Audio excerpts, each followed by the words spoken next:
Hello everyone. If you want to activate the load mode on your Samsung Galaxy Tab S9 FE, first of all turn off your tablet. So swipe down twice from the top of your screen, choose your power off menu and press power off. Now as you are powered off, you are to find your volume up and volume down buttons right here at the top of your screen.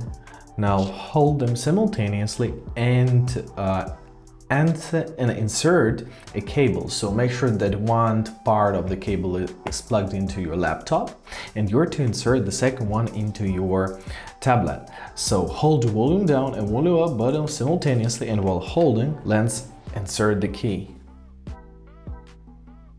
And as you see, we've got a warning that custom OS can cause critical problems and so on and so on. So if we want to proceed to our load mode, which we're actually aiming for, you're to press volume up, and here we've entered our load mode. So to close it, we're to hold volume down and power at the same time until the device powers off.